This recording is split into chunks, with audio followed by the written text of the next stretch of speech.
This is the Puck Junk Podcast.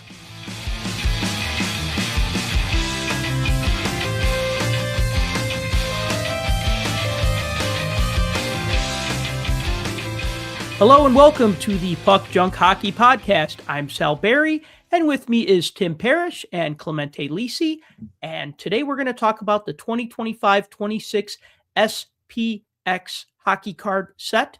We'll also give our preview of the upcoming Stanley Cup Final, and we will talk about the passing of two hockey legends. So that is what is on our agenda for today's show. But first, let's get caught up because it's been a little while since we talked to Tim, and it's also been maybe about 2 weeks since Clemente and I were able to get together. Oh well, Clemente was sick and Tim was working, and I was just like, well, I'm busy, so I guess it works out. Like your illness and your also busyness, Tim, just kind of worked out, but. Clemente, how are you feeling? Because I know you had a sore throat. Not to violate any HIPAA privacy laws, but no, it's okay. It was just a really bad summer cold over Memorial Day weekend, and I had not had one of these in a very long time where I didn't get sick all winter, and then here I'm getting it like when it's like 75 degrees out, and the idea of like a sore throat and runny nose at the same time as like your air conditioner is on is just it's unnatural, and it's annoying as heck. And yeah, I'm fine now, but it was just very annoying. I was coming off the allergy season, so I was like, oh, I don't need this. I'm at the point in my life, I think Tim and you, Sal, can relate, is I don't have time to be sick. Like I have too much to do that even the cold, it just feels like really like it's like trying to play tennis with a handicap or something. It's like, why? Like right. I don't need the extra boulders in the cart. Okay, like because the same stuff has to get done, right? We all know that. So. Right, you can't put your life on pause, unfortunately. And I think a lot of times we plan on doing things and just thinking that we're going to have all that time. Yeah, I'm not like 13. I can just spend a week watching The Price is Right. Like this is not what happens when you're sick. Like when you're an adult, you have to. I miss those days. Still do stuff. Yeah. Tim, how about you? Yeah, in the immortal words of Blaine Cooper, I ain't got time to bleed either. I have no time for anything at all. I'm barely surviving. I'm just here in existence, floating through space. If I was sitting here frantically juggling invisible flaming torches while trying to solve a Rubik's Cube, I would be less busy than I am every single day right now. But that's okay. How are you? Oh, well, thanks for asking. I'm fine. It's towards the end of the quarter at school, so things are winding down. Just got a few assignments to grade, but pretty much like I'm kind of just, this is the part where I just coast, where it's like work on your project and we're going to take a test today, and this other class is going to do their presentations. So it's like very little class prep work on my part, and nothing that is just like, oh, I have to get this done tonight, So yeah, I mean, I'm good. I, just living the dream, right? I'm still writing, still podcasting, still teaching. Life is good. Let's get into some of our topics. I heard the news middle of last week, that Claude Lemieux, longtime NHL player, had passed away. And at first, this is going to sound weird, but I thought it was fake news. And the reason why I thought it was fake news was maybe about 6 weeks ago, I remember reading on social media that Scotty Bowman had passed away. And then either later that day or the next day, it was like, oh no, that was false information. But I remember reading that. Like I didn't read an article, but I just saw something on well, you can't trust everything you see on social media. But that's the thing. So when I saw that, I said, all right, well, whoever spread that rumor about Scotty Bowman passing away is now passing a rumor about Claude Lemieux passing away. And then I said to myself, but that obviously can't be true, because I just saw him 2 days ago light the torch at the Canadiens game, and he looked so healthy and he looked so vibrant. And so I was just like, no, it can't be true. But then when I saw an article on TSN, and I'm like, oh, yeah, this happened. And then I felt bummed about this, especially when, I dug a little deeper and found the circumstances involving his passing, that he took his own life. And, that makes it, extra sad. So, I liked Claude Lemieux when I was a kid. I thought he was a great player. I liked him because of the way he played. But, obviously it's sad when someone you watch play hockey, when you're a kid, passes away, and then it's even more sad given the circumstances. I don't know what your thoughts are on this, guys. You go first. So I had a different reaction than you guys did, because when I got the alert that he had died, I got it from The Athletic. So I immediately realized, well, it's true. Like, my first thought was, oh, he's too young to have died. He's not 80 or 90 years old. I'm like, I didn't know how old he was. He was 60, but I didn't know that at the time. But I was like, he's too young, and I don't think he was sick, which is exactly what. And then, of course, in the subsequent hours and days, there's been a lot of reporting around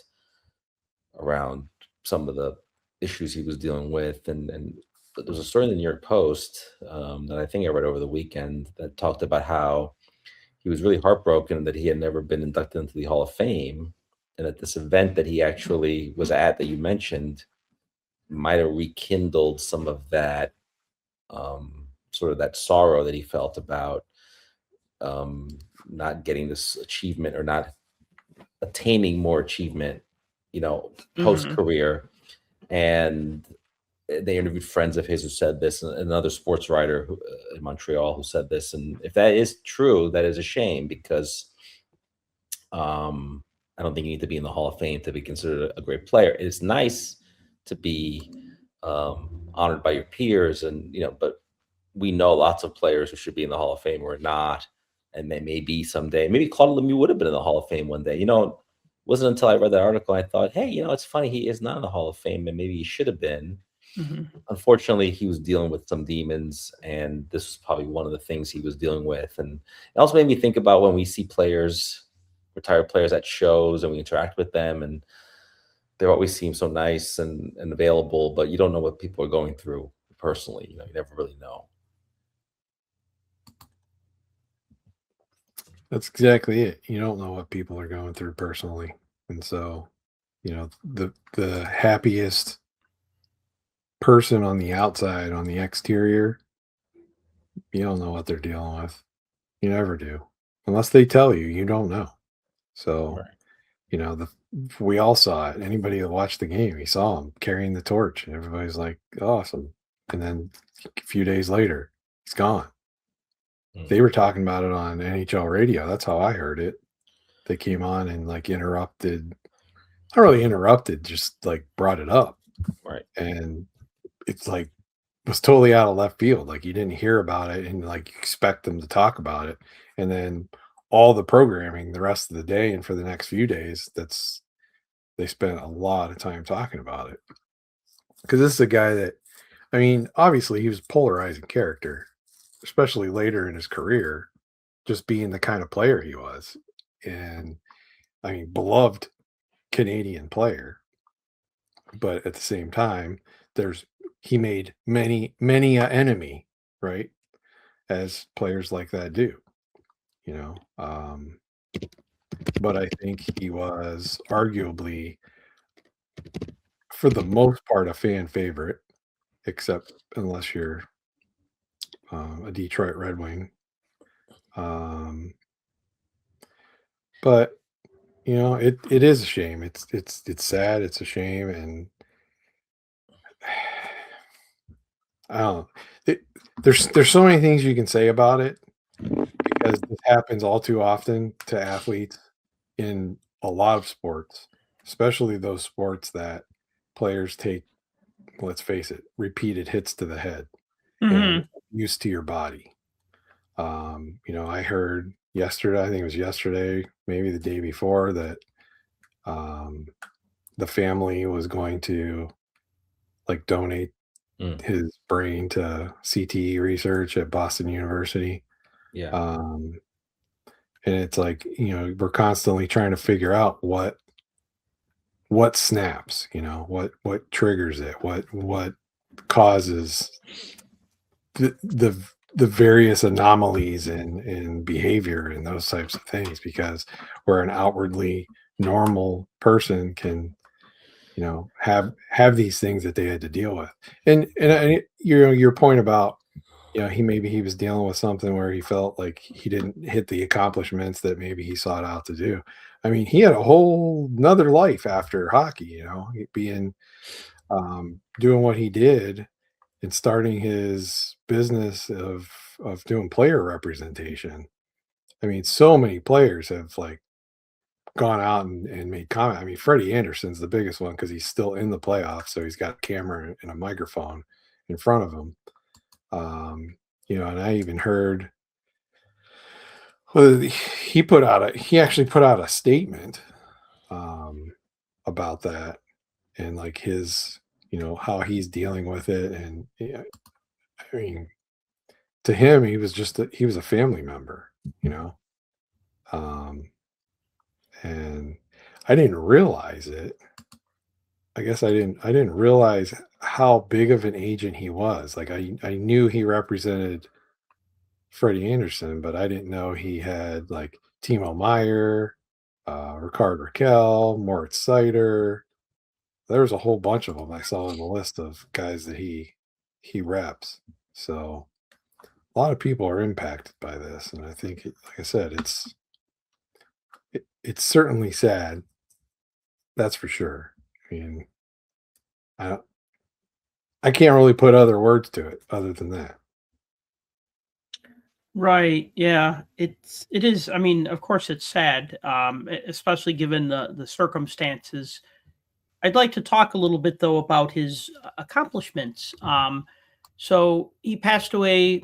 Obviously, passed away at the age of 60. But like Tim said, he played in the NHL for a long time. So Lemieux played 21 seasons in the NHL. He played a little bit in 83, 84, 84, 85, and 08, 09.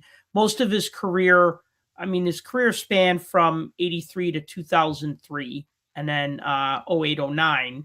But most of it was 86, 87 to 2002, 2003. He played for the Canadiens, the Devils, the Avalanche, the Coyotes, the Stars for just a little bit, and then he attempted a comeback with the San Jose Sharks. Um, and what was interesting, a couple of things I remember about this. Well, I'll talk about the comeback because it didn't last too long, but I remember he made a comeback. The Sharks signed him. He actually played in China just to get his skills up. So they sent him not even to the AHL, they sent him to go play on a team in China. And then he went to the AHL and played with the Worcester Sharks. And then he had a short stint with the San Jose Sharks.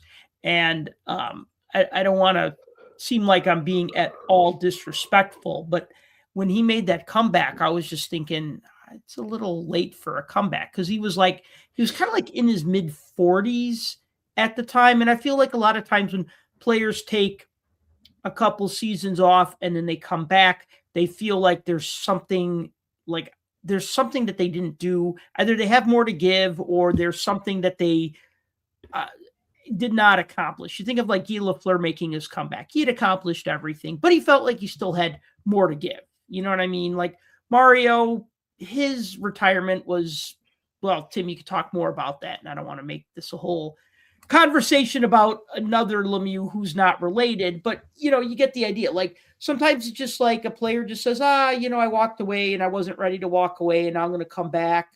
Or they just, I don't know, or they feel like there was just something that they wanted to accomplish that they didn't. And then I Unfinished wonder, business.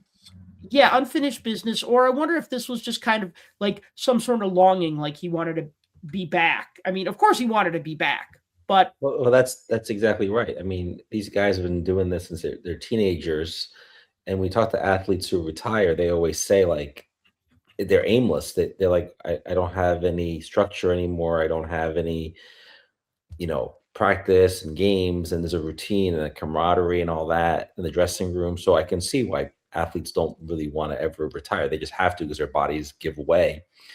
But in his case, maybe that did impact him. I mean, it sounds like he did have like Tim says, he had a pretty nice career afterwards in terms of what he was doing, but maybe there was always that unresolved feeling, and that's not a great feeling, even though this list of accomplishments is, it's more than a lot of athletes, a lot of players in the NHL have achieved. So, but that doesn't matter. You can tell someone that all you want. If that's how they feel, that's how they feel. yeah, and then he won the Stanley Cup 4 times. Right. Yeah. Canadians in '86, and then so he was just he was a bit player during the regular season, but in the playoffs he put up 10 goals and 6 assists in 20 games. So he was a big contributor in those playoffs in '85, in the '86 playoffs, and then of course with the New Jersey Devils in '95 when he won the Conn Smythe Trophy as playoff MVP, and then again in 2000. But he had moved on to the Avalanche in between then. So he, which was funny because actually I didn't know this until earlier today when I was researching his career.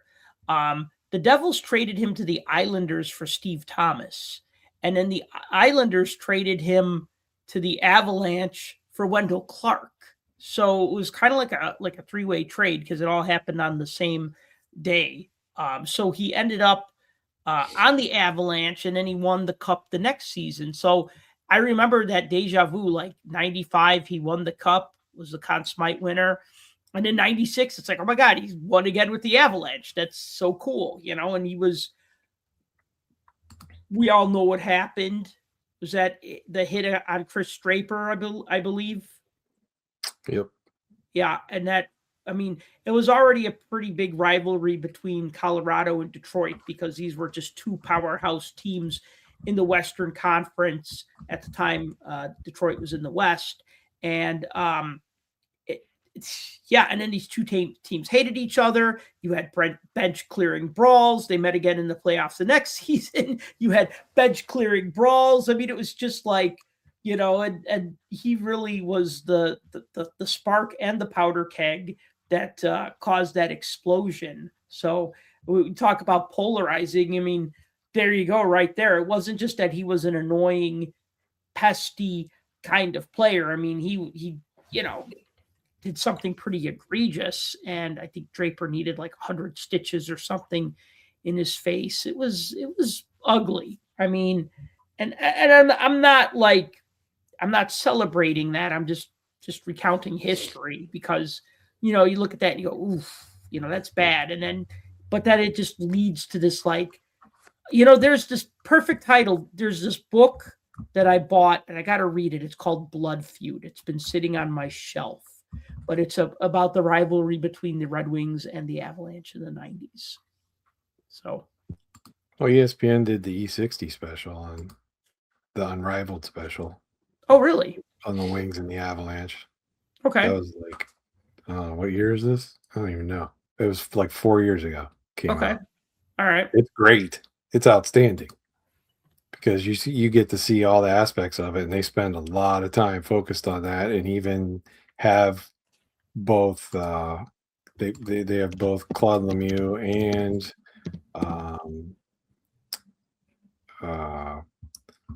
why does the name escape me right now? Darren McCarty, both on there talking, and they're basically on a panel, sitting next to each other, talking about stuff.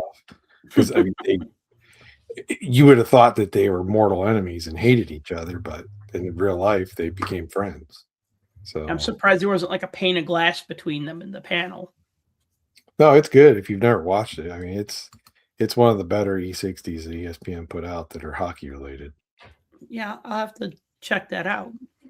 I think one more thing to add though is if he had undiagnosed CTE, that's a big deal because studies show the longer you play, the more likely you are to get it. And we hear about CTE with the NFL all the time, but not with the NHL, which makes sense because it's a contact sport. And if it turns out he did have CTE, that would explain a lot. But It also, I think, would. but also would, you know, maybe the league would have to wake up a little bit. And I don't know what else they can do, obviously. Um, but we know the NFL has tried to fight this idea that CTE is even a thing because it's not really good for their brand, right? And Bad for football business. and for business, even though we know that these guys are crashing helmets all the time. In hockey, it's a little different. There's contact. It's not the level of the NFL, but it's there. And Claude Lemieux was a very physical player. He was very involved with hits and fighting and all that. So yeah, it could be, and and maybe maybe this is not in vain. Maybe it will create awareness among retired hockey players, especially you played 20 plus years. That's a long, long time. But we'll see what happens. I mean, I think it's smart for the family to do that, and for them to do that, it means that maybe they saw symptoms of that, mood swings. I mean, I did read a lot about CTE a few years back, and it's really a horrible thing that can overtake a person. And we've seen in the NFL a lot of suicides as a result of it. Ken Dryden wrote an excellent book called Game Change, and it's a book that's partially about CTE and partially a biography of Steve Montador, who took his own life and Yeah. later on, after they did the autopsy, found that he had CTE.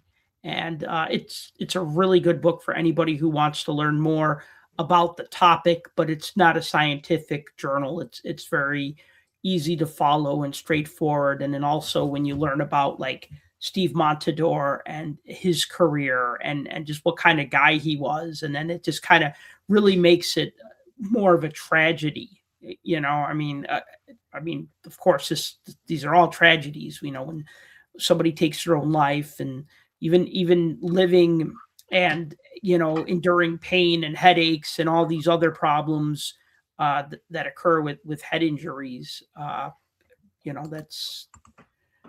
That's that's something that shouldn't be ignored, but the leagues do, unfortunately.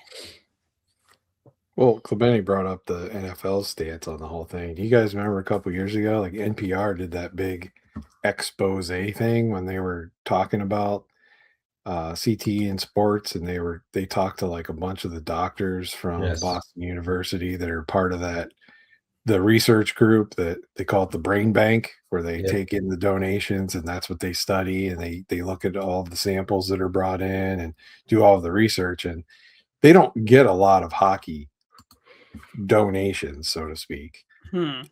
But it came out that like over half of the ones that they did have that they studied found to have CTE. And they Hmm. tried to reach out to the NHL for comment and all of that, and it was the same thing. Right. I mean, Gary Bettman denied there being any link at all between professional hockey and CTE, and said that they listened to all the medical opinions, and there's been no documented studies that say that there's any link between their game, and football and hockey are different, and you get hit in the head way more often in football, so it would make sense that that would be a sport, but it's totally different than our sport, and yada yada yada, because you're going to protect your brand. I mean, that's all there is to it. And even if it came out later on that, oh yeah, well, maybe we have some isolated cases. Oh well, yeah, but it's not like, this. And you'll start to push those, you know, the proverbial goalposts a little further and further to try to make it fit. But, the more research that they're able to do, the better off they'll be in the end figuring out what causes this, I mean, they know what causes it, but figuring out how to fix it, make equipment better, maybe change the sport a little bit. And all of us that are hockey fans, we don't want to take hitting out of the game. No, none of us do, because that's part of the game and it's exciting. I mean, they've already gotten rid of fighting for the most part. I mean, yeah, we do still have it, but you don't see it as often. Headshots they're taking that out. They've tried to take it out. It happens occasionally. Guys get penalized, they get fined, they get suspended now. So there's a lot more of that to try to protect the athletes, but the more research they can do, I think the better off. Treatment for when players retire can be put into practice.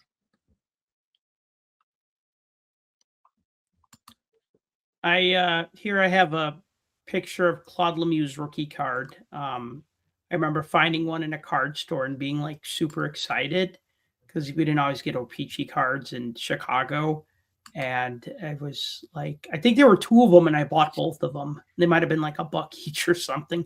I can't remember, but I was just, I remember there was a magazine called Inside Hockey. It was published by the Hockey News. Now it's basically what the Hockey News is. It's a magazine, but back then you had the Hockey News weekly newspaper, and then you had Inside Hockey, which was a monthly magazine. And I remember they had a cover article about Claude Lemieux, and I read up on him, and I'm just like, wow, this guy sounds annoying, but cool. I like him. You know what I mean? And then I kind of started watching him play and just kind of noticing what he did. And so I, like I said, somebody that I was always a fan of since I got into hockey. Other thing I want to say is that if you or anybody you know is contemplating suicide, you can get help. There are suicide prevention hotlines. There's usually something in your municipality. And likewise, if you call 911 because you're experiencing these thoughts, they can get you in touch with somebody who can help you right away. I mean, there are people on call 24/7, 365 who can talk you through a dark time. And I just want to make sure that if you who are listening or you know anybody who has these thoughts, please seek help. I had a friend in college who killed himself, and he wasn't a friend for a long time. I had only known him for 3 months, but it was my first year when I transferred to a 4-year university, and I made a lot of new friends right away. So he was just kind of like in that clique of friends. And then I think it was like 3 or 4 months later, he had passed away. And every December, I wonder what kind of person he would have grown up to be. So please, if I had known, I would have moved heaven and earth to help him. And so, like I said, if you know anybody or if you're feeling this, please seek help. Please talk to a friend, a family member, somebody you trust, or call 911 and they will help you. 988 is the national number. 988. Thank you. I did not know that. You can call or text 988. And it's completely confidential. You can talk to anybody. I think it's available in English and Spanish. Well, I think we should move on. Unfortunately, we have another NHL great who passed away. Dennis Hall, member of the Chicago Blackhawks. He also passed away recently. If the name sounds familiar, it's because he was the younger brother of Bobby Hull, who had passed away a couple years ago. In fact, he was nicknamed the Silver Jet because Bobby was the Golden Jet. And so he was the younger brother, and maybe he was not as good as Bobby Hull. And maybe that's why he was called Silver instead of Golden.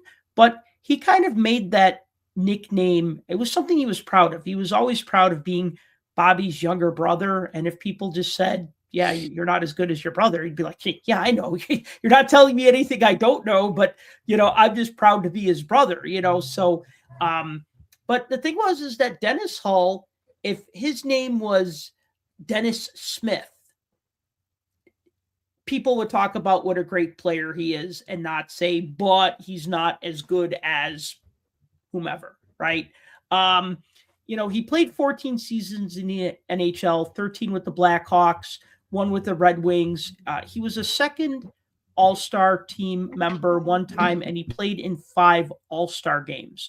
But I think what was probably the highlight of his career, he never won the Stanley Cup. Hawks lost in 71. Hawks lost in 73, both times to the Canadiens. He was on both of those teams. But he was a member of the 1972 Team Canada that played in the Summit Series, and he had a very good series. He scored 2 goals and 2 assists in 4 games. So he wasn't in all 8 games, but in the games that he was in, he contributed. So when I heard that he had passed away, I was like, wow, like 2 star NHLers pass away within a couple days, at like 2 days of each other. And then also the Blackhawks, earlier this year, Troy Murray had passed away. So a lot of these guys, Murray, in the case of Murray, somebody that I grew up watching. And in the case of Dennis Hull, I never watched him play, but he was always at these autograph things that I would go to as a kid. Like whenever the team would have some sort of signing function or Blackhawk charities, Blackhawk alumni, Dennis Hull was always there because when he retired, he became a teacher at a college in Chicago, and then he later became like their athletic director. And so he was always around, and then he was always at Blackhawk conventions. So he was always just like always in the mix, always in the picture. So he's somebody that I saw a bunch of times, and yeah, I mean it's sad. I mean he's older. And his family hasn't disclosed how he passed away, so I don't have any details about that. But I don't know if you gents have 81. any. That's Yeah. long life. That's a long life, yeah. I mean, if I live to be 81, well, I tell It's myself 91, but 81. no, I'm going to live to be 100. But if I get close to 100, I'm good. If I live to 81, I mean, look, I don't want to die tomorrow. I have no intentions of dying, but damn, I've already had a pretty long life. You know what I mean? Like if I can't even remember 30 years ago. So thinking well, that's false. I probably talk about 30 years ago all the time. Yeah, but the details get murkier, I will admit. The details get murkier, right? Yeah. So I mean, 30 years worked ahead. at a comic store or something like that. No, I was out of the comic store by then. We're talking about 1996. I don't know. I can't do math. I was probably working in the records office of the college the junior college that I was about to finish. So I was working in their records office, and I was pulling everybody's transcripts, which is a total violation of the law. And by pulling, I don't mean like when somebody says, here's $3, pull my transcripts. I'd be like, hey, I wonder what kind of grades my girlfriend gets. Hey, I wonder what kind of grades this guy I don't like in my class gets. Hey, I wonder what kind of grades my Aunt Gail got in the 70s, et cetera, et cetera, et cetera. That's not a violation. That's just a job perk. I agree. It was a job perk, and it was funny because like that one kid that was like in all the different student clubs and was just like such a bullshitter. I pulled his grades and he was like a CD student, but he acted like he was just Mr. Everything because he was involved in this club and that club and that club. And you'd go to a party and he'd be there. And it's just like, oh, this guy, I'm sick of him. He's Captain America. But then I look up his grades and I'm like, yeah, he's like a C student. He's spending all his time doing extracurriculars. So it kind of gave me a little bit of like, like you kind of know where people, you kind of know the truth behind them. So yeah, records office. Well, I'm glad you're not bitter about it. About what? No, but yeah. No, we really whatsoever. We were really off on a tangent on this one. No, but no, same. Well, it's hard. It's a sad subject. But you have some personal experience with Dennis Hull, so you should tell us about it. Yeah, I mean, one thing I'll talk about, like, so if you're watching the video of this podcast, on the right side of the screen, you'll see what looks like a fuzzy, grainy screenshot with a giant arrow that says, "It's me." So every year the team gave away a video cassette to the season ticket holders. And in the 1991 season, the All-Star game was in Chicago. It was at Chicago Stadium. And so they had like a bunch of different events going on like during that week. And downtown Chicago, they had a skills clinic for youth hockey players. I did not attend that because I wasn't invited to it. I didn't know about it until like last minute.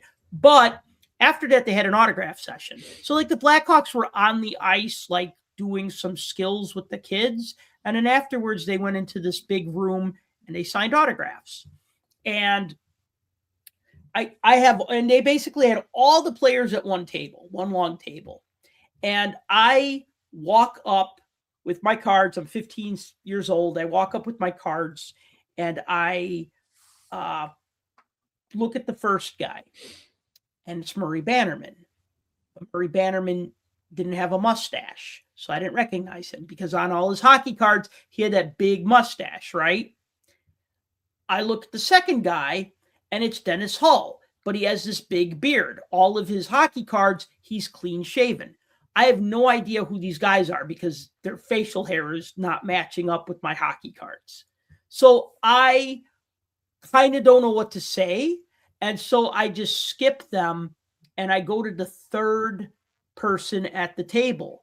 And Dennis Hull turns to Murray Bannerman and he points to the player sitting on the other side of him. And he says, I'm going to put a sign that says the autograph line starts here. Because I guess everybody was skipping them. And then after I found out, I felt so embarrassed. And I'm like, hey, Mom, I have this Dennis Hull card, but I didn't recognize him because he's got a beard now. So she walked up to him and talked to him. Oh, Dennis didn't recognize you with the beard. Could you sign this? And they chatted. And then later on, I guess the team interviewed him. And I'm in the background of this video. So I remember I'm like, we got the video a couple months later when the season ended, and I'm like 16 then. And I'm like looking like, oh my God, I'm in the background of that video. So, that was like my, I don't want to say claim to fame, but like, it was just, it's cool. It's like when you see like footage of a video or footage of a hockey game that you've been to, and you're like, I was at that game. And then they cut to the crowd and then you pause it. You're like, wait, are they showing me celebrating that overtime goal? You know what I mean? Like you're hopeful that you get to be that fan in like the video. And well, I just was here, but it wasn't the same as like being on camera when like, somebody scored an important goal. Also, you need to point out, all of us are old enough to remember, I mean, right now we're recording a podcast, we're on video. Anybody can do this now, but back then, if you were caught on video or you were on TV, it was kind of a big deal because there was so little opportunity. Unless you were a TV person, the fact that you were in the background of this thing, it would be a thing that you would tell everybody about. Now, I don't think it would matter if you were on the news. It was like, okay, people are making videos on their phones now all the time, but back then it really was selective if you were caught on video. It was kind of. Somebody came up to me and said, "Hey, I saw you on the news last night." I'd be like, "You still watch the news?" Well, today you would say that, but not 1995. You would be like, everyone watched the news back then, right? Because you had to, otherwise you would know what was going on. And so, yeah, it's so this screenshot is a relic of another time and another attitude, another perception of life. But I'll be honest, I didn't know a ton about Dennis Hull and his career, just because he's, as the book says, the third best Hull, self-proclaimed. And he'd be the fourth if they let his sister play. So if it's weird that I'm aware of him, I know of him, I have cards of him, all of that, but I just didn't really know a whole lot. And with him passing as well, a lot of the people talking about him and telling stories and stuff like that, it's been interesting. I heard someone tell a story where he used to say that his brother was always known for his shot because he could hit a puck harder than most people. And the story always was that he could shoot a puck through a car wash without getting wet. And Dennis Hull always said, well, I can shoot it just as hard. It's just I won't hit the car wash. And I thought that was a pretty funny quote. So, it's a shame that I didn't do more research into that, and it caused, something like that caused me to reach out and kind of look at more things and about his career and stuff like that. Yeah, it's funny you say that because sometimes I will read an obituary of somebody and think, oh, I wish I was into this person when they were alive because they sound super interesting. So and this is before our time, so that there's also that component. And Sal happens to live in Chicago, so maybe that it's different that you would see him at a convention or at a autograph session, that kind of thing. But yeah, I mean, it makes me want to go out and get this book actually because it sounds So good. It's a good read. I mean, sounds like it would be fun.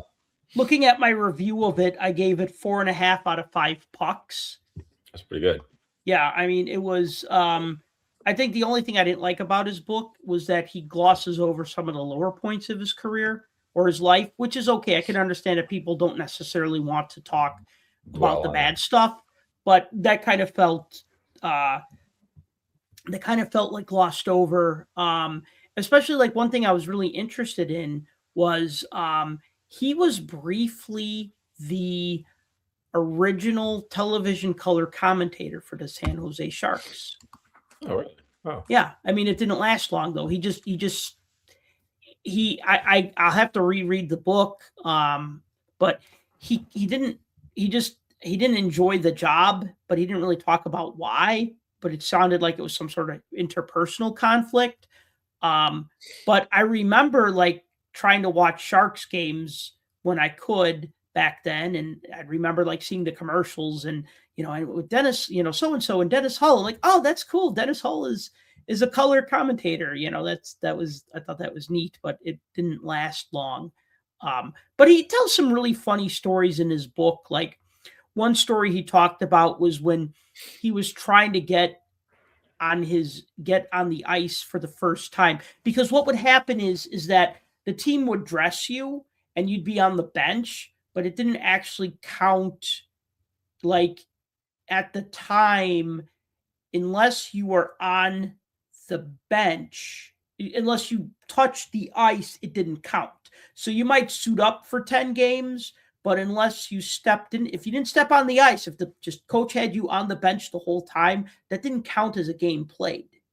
And although I'm not sure about that, because Phil Esposito in his book, he talks about something that's kind of the opposite, where he talked about sitting on the bench, not playing, and how it basically counted as his rookie year, because his next season he thought, oh, I could win Rookie of the Year. But then it's like, well, no, I can't, because all those games where I just rode the pine counted against me. So maybe they changed the rules somewhere. But anyway, Hull talked about how Dennis Hull talked about how he was just on the bench and he wanted to get on the ice. So Bobby Hull was just like, well, here's what we're going to do.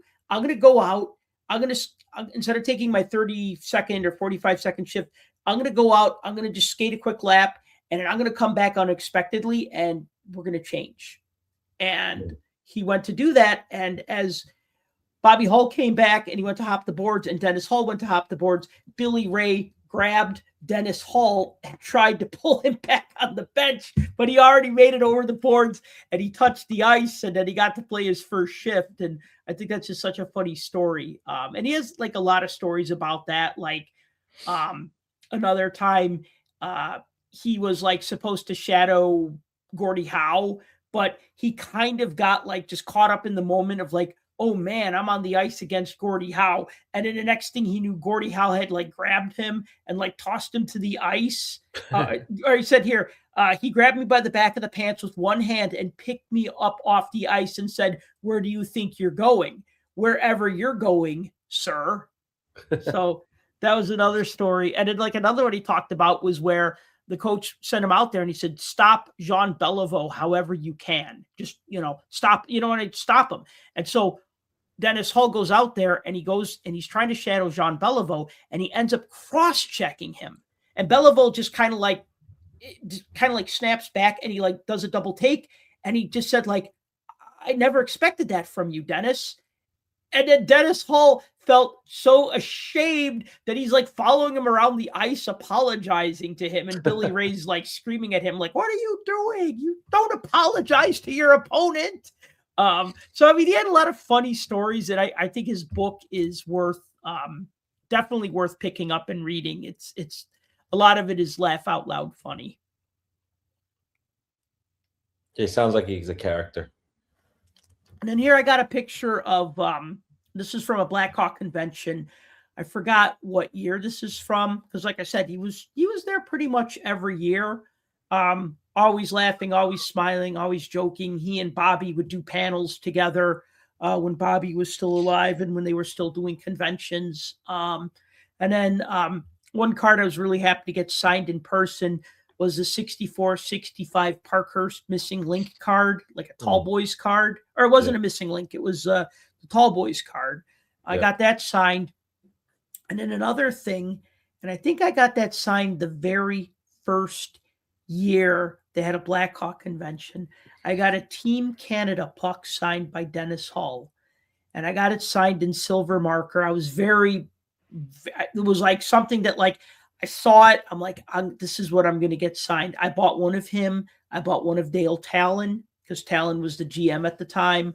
I got them both signed. Unfortunately, the Talon was kind of like a standing signature because he had to go somewhere, so it didn't look so good. But Dennis Hull, he signed the puck really nice, talked to me about Team Canada. He's like, oh, do you know where these pucks came from? I'm like, no, I just bought them on eBay. He's like, oh, it was part of this promotion with some alcohol, and you'd get like one with a bottle. And so, he was like telling me about this puck and saying, he's like, oh, I know this guy who drank all this alcohol to get all the pucks. And that kind of made me laugh because it made me think about like being that kid that like bought all the chocolate bars to get all the free Mario Lemieux cards or whatever. Actually, that would be Tim's MO, but you get my point. So Yeah. Should we talk about the final? Let's do it. The Knights are a really good team, but I think I was at least expecting Colorado and Carolina, the two C's, the battle of the natural disasters, the Avalanche versus the Golden Knights, but that was not meant to be. Now, the Hurricanes are kicking butt. 113 points in the regular season. They're 12-1 in the playoffs. Golden Knights, 95 points, so they're further down. They weren't one of the top 5 teams. I think they were like middle. They were kind of like, you had Buffalo, you had Colorado, you had other teams that had finished higher. But Vegas had 95 points in the regular season, and they are 12-4 in the playoffs. And what is, I think it's obvious that the coaching change was the catalyst for this very deep, very impressive playoff run. Can you even call it a playoff run? It's a finals berth. John Tortorella comes in. They fire. I almost said Bruce. That's his nickname. Or Bruce Cassidy. I almost said Butch Cassidy. They call him Butch, but Bruce Cassidy gets fired. They replace him with John Tortorella. Golden Knights, I think they go 7-0-1 in their last 8 games. They kind of falter a little bit against the Mammoth, the first 2 games of the first round, but then they come back, right? So they win the first game, they lose the next 2 games, and then they win the next 3 games. And then it was kind of like the same thing with the Ducks. It took them 6 games to beat the Mammoth. Took them 6 games to beat the Ducks. But then they just sweep the Avalanche. And now the more I look at these games, these scores, this record, and I go, yeah, they're 12-4 and Carolina's 12-1. So Carolina got there a lot faster and had a lot more downtime. But oh my God, to then just like, it's almost like they were figuring things out. They were figuring things out, and then they figured it out. And they figured it out against arguably the scariest team in the league. So I was surprised. Tim, I don't know what you thought about that third round, the Knights and the Avalanche, but wow, I was not ready for that. I thought it was going to be a 6 or 7 game series. I really did. When your 2 top players get hurt, that's all it took. When Carr was out, he's the heart and soul of that back end, and he leads that team in so many fundamentals and the unwritten things and everything else. He captains up the power play and all of that kind of stuff. Him out of the lineup made such a difference on the back end. And then when he finally came back and McKinnon gets hurt, that was it. And they really had no answer. Golden Knights they just seemed to be bigger, faster, stronger. That's all there was to it. But the Avalanche, I understand that like their best guy, their best defenseman was hurt the first 2 games, and their best forward was hurt game 3 and game 4. Yeah, I mean, I get it. I just I thought they had a little more depth though, and I guess not. I mean, you look at their defense is good. I mean, you look at like their defensive core. I mean, yeah, Makar is head and shoulders the best defenseman uh, uh, on that team. But I look at their other D men and I go, well, they're not slouches. And I look at their other forwards and I go, yeah, they got some good forwards, But They do, but you're is it that their goaltending couldn't steal anything for them? Like, is it now right. because they had two really good goalies and not one great goalie? Hypothetical I mean, question. that's always a thing. If you It have two is, good right? goalies, you have no goalies. Right. Because, that might work during the regular season where you need guys to split time. Yeah. But you need a guy to go out there and take it and take control and be the captain of the ship and do what it needs to do to pull it out. And honestly, I mean, you look at how Vegas played after Tortorella took over. They recaptured what they had prior to the middle of the season and then towards the end of the season and them just falling apart. It was almost like they lost their identity at one point. And I don't know what it was. I mean, it depends on what you believe and the coaching style and all of that kind of stuff. I mean, some say Cassidy was too hard on the players and this, that, and the other. And I mean, it's funny to go from Cassidy to Tortorella and say that Cassidy was harder on the players and their psyches and they weren't able to perform. But, he comes in and they go on a tear. But also at the same time, you have to like him or hate him or whatever. You got to give credit where credit's due. Carter Hart has been playing out of his mind for this team. And so they have a goaltender that can do it. They have a goaltender that can be between the pipes and win on a nightly basis, and you don't have to worry about it, and you don't have that, hint in the back of your head that, well, I have that backup that I can go to if I need to. That's not even a question at this point. Right. Like no one's asking that question because they don't have that, they don't have that mind frame, and they don't need to have that mind frame because they've been playing very disciplined. They've been playing, they've been taking advantage of all the opportunities that they're given. They're not wasting them. All of the high danger chances they're getting, they're making the best of it. They're playing super physical. And those are the types of things that you need to be in order to win a Stanley Cup. I mean, I don't know how many times we have to say this. We're the old heads now. Defense wins championships. It just does. Right. I mean, the teams is going to go out there and they're going to be physical and they're going to be defensive and they're going to block shots and they're going to have a goalie that stands on their head and they're just going to use every chance they can to just wear down the other team's offense. Those are the teams that end up winning. So, But I agree, but I'll push back a little bit to say that I feel like in these playoffs this year, there's been some hot goaltending here and there by a number of teams, and clearly these two teams have, great defenses. But I think the Golden Knights offense has been like total lights out. Mark Stone, Jack Eichel have been amazing. Mitch Marner, the addition of Mitch Marner, I mean, if they win the cup, he's going to win the Conn Smythe, no doubt. Yes. So they've been able to put those pieces together to make it happen. And this is a team that, let's be honest, they've only been around 9 years, and this is the second time they're in the Stanley. They can win the Stanley Cup 2 times in 9 years. That makes let's be honest, all of us jealous. I mean, we've been cheering for teams for decades who can't, get to a finals or can't win a Stanley Cup. And so there's something here, and I think this is going to be, I was wrong with the Avalanche and Golden Knights. I thought, like you, Sal, it may go 6-7 games. I hope this series goes to 6 or 7 games because that would be super amazing.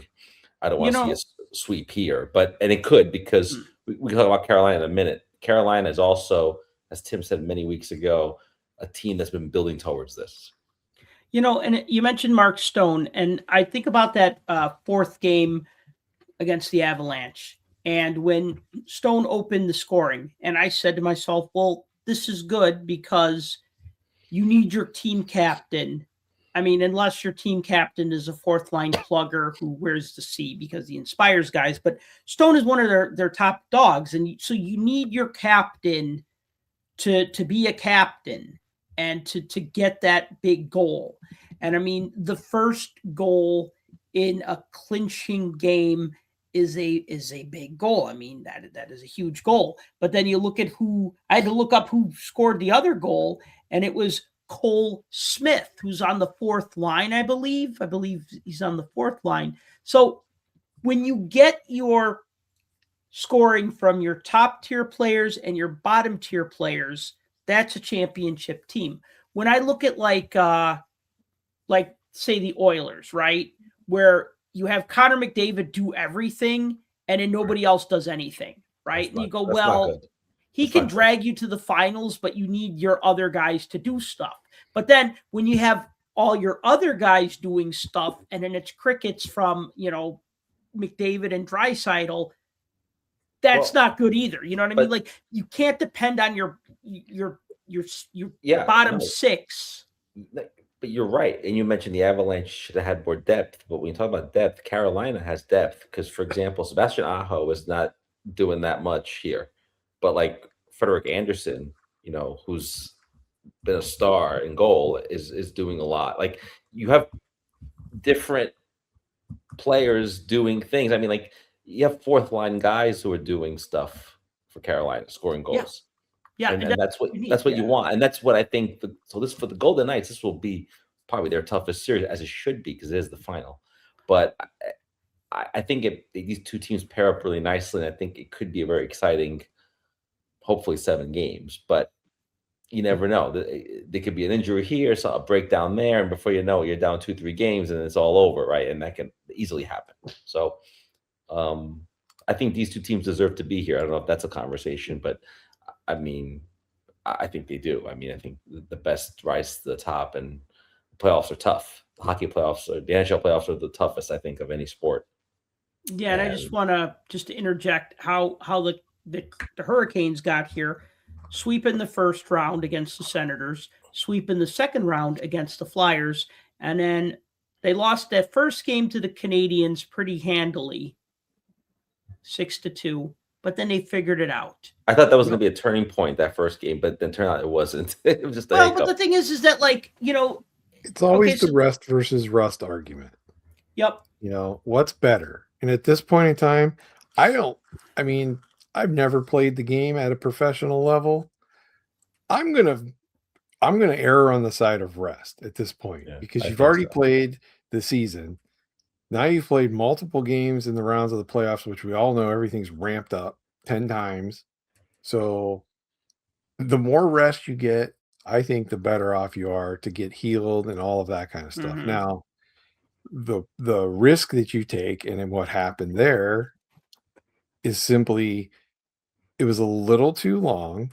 And I think the mental aspect of it starts to disappear and dissipate because you've been sitting for so long.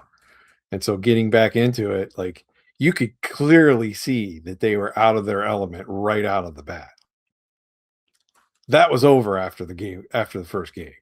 I mean, yeah, game 2, game 3 went to overtime, but still, that was over. Like, you had to know you were not going to see that in game 2. Mm-hmm. The way they played. So I wasn't worried. I didn't think the Canadiens had any chance at all. I thought they'd win a game or two, but there's no way they were winning that series against the Hurricanes. I didn't think. No, and I think, kind of like the Ducks performed beyond expectations, and I think the Canadiens, obviously they performed beyond expectations. I I think what is telling, though, is the Hurricanes had a big loss.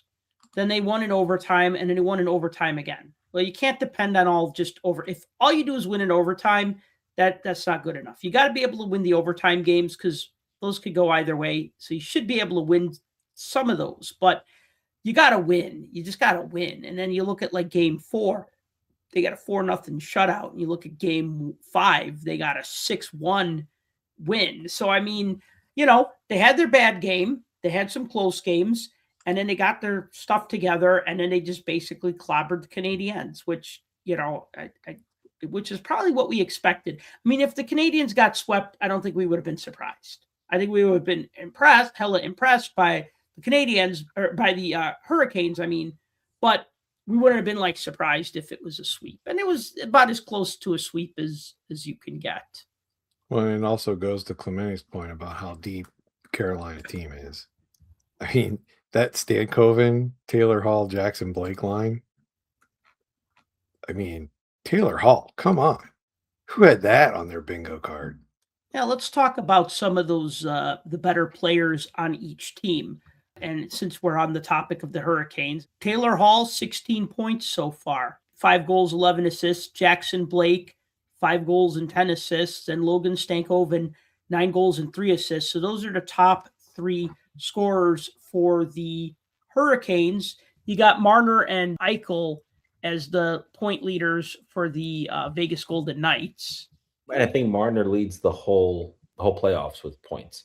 Yes. So the top 3 for Vegas would be Mitch Marner, who's first in the league, Jack Eichel, who's second in the league, Pavel Dorofeyev, he's got 10 goals and 4 assists. So he's third for the Golden Knights. So he's, wow. I mean, he kind of did okay in the season. He kind of had like hot streaks and cold streaks, but then he's really put it together in the playoffs. And then you look at someone like Brett Howden, who I think also has like 10 goals. And it's just like, really? I mean, I know he did good for the team in their previous playoff run, but I mean, who talked about Brett Howden unless you're like a diehard Knights fan? I heard more about Dorofeyev. I heard more about Carter Hart. I heard more about Marner than I did about Brett Howden.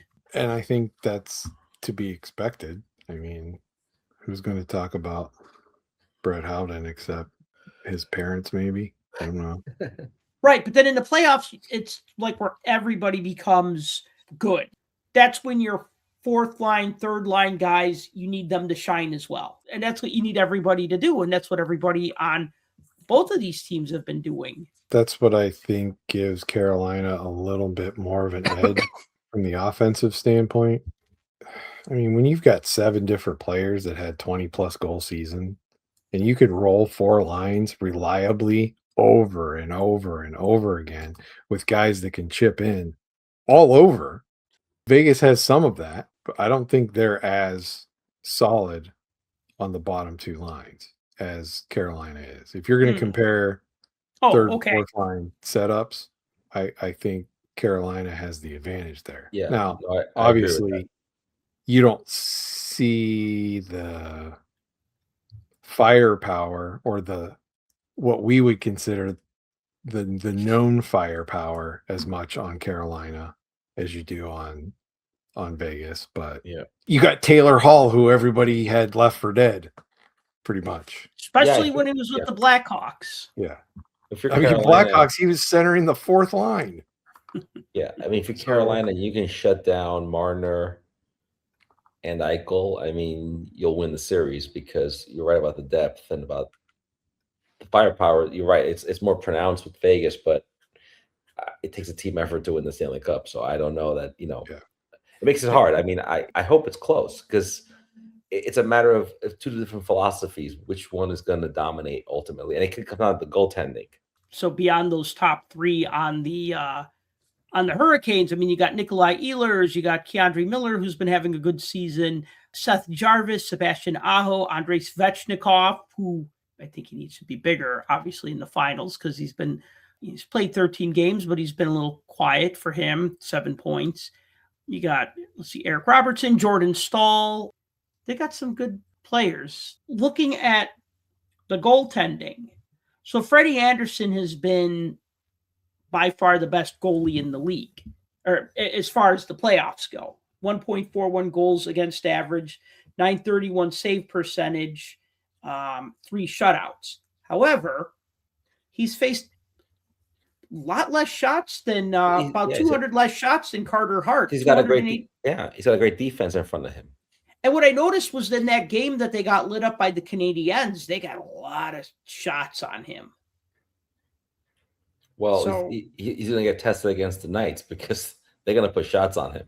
They're going to put shots on him. And then you look at like Carter Hart. So Carter Hart is, okay, so the 2.22 goals against average is not as good as 1.41, and he doesn't have any shutouts. But you know what? If I'm a goalie, I'd rather win. I don't care if we win every game 4-3, as long as we win, right? If we win 4-3 and I get the win, I don't care if we win 5-4 or 10-7. You know, like Grant Fuhr said, he didn't care about the 7 that got behind him. He just worried about stopping the next one.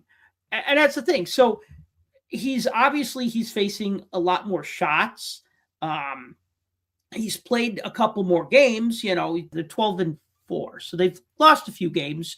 So they got 16 games versus 13 games. So he's played 3 more games, and that's going to add up. But even still, he's facing more shots on average. So, I mean, I'd say they're pretty, I don't say they're even, but I'd say the goaltending is pretty even. Looking at the schedule, starts Tuesday, June 2nd. Then we got a game Thursday, June 4th, Saturday, June 6th. Then we're back to Tuesday, Thursday the following week, and then Sunday. So we got Tuesday, Thursday, Saturday, Tuesday, Thursday, June 11th if necessary, Sunday, June 14th. And then if we get a game 7, that'll be Wednesday, June 17th. All these games are at 7 p.m. Central Time, which works great for me. Tim, you're Central Time, right? Yep. It works for you. And Clemente, does this time work for you? 8 Eastern is perfect. So you have no excuses to not watch these games because they're all on at prime time. Prime time for you. So you wanted to make a prediction. What are you thinking? I'm going to say Golden Knights in 6.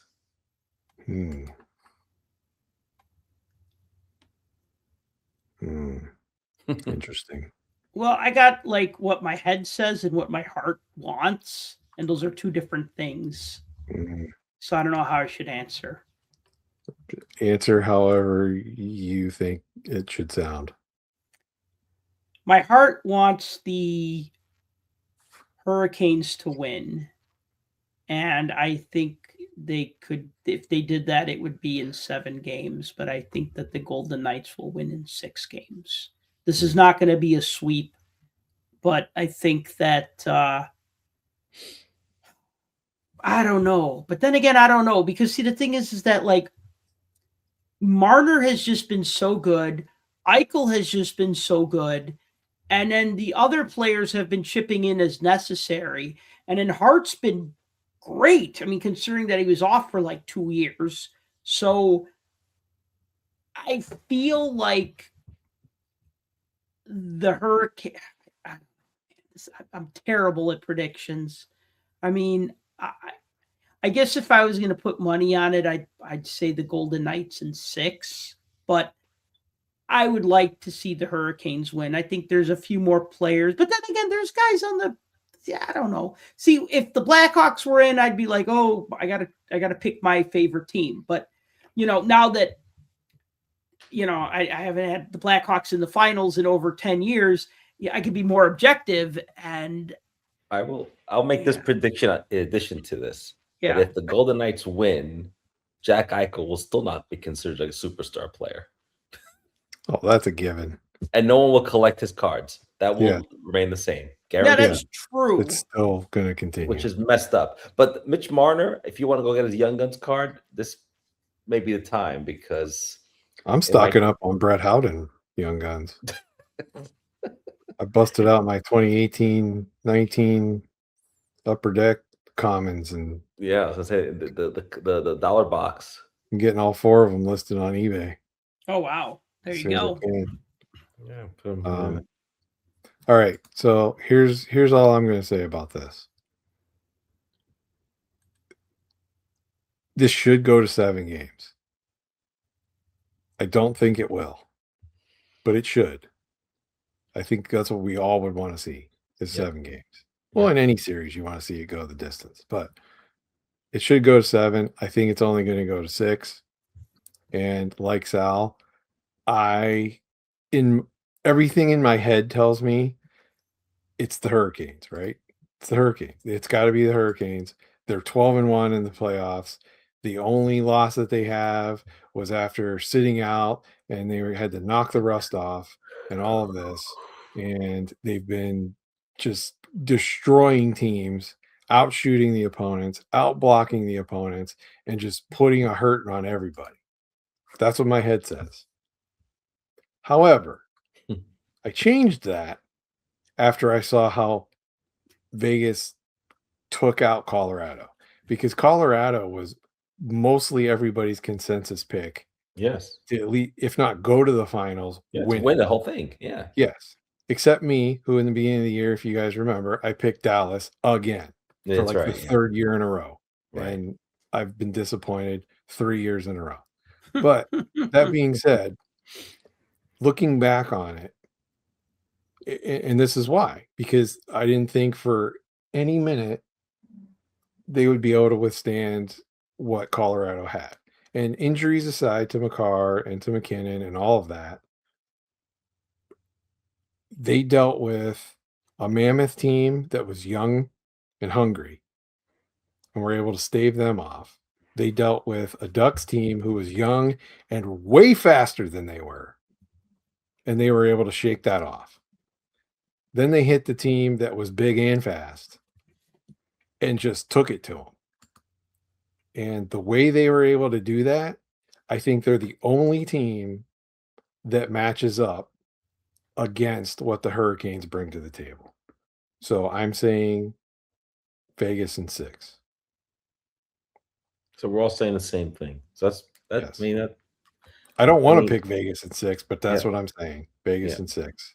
And I'm saying 4 of the 6 games are going to overtime. Wow. Yeah. That's what I'm going for. Now watch, it's going to be a 4-game blowout. Yeah. But yeah, and you're right.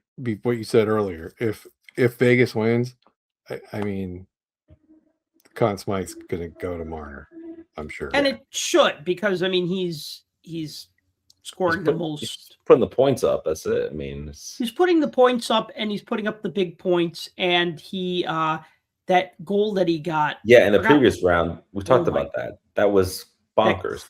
Oh my God, that goal that's the goal of the year, because it was so weird the way he was able to position himself and get a stick on the puck and in that tight space and then score. And it was like, you couldn't do that if you tried. You know, if you practiced it, you couldn't do it. Right.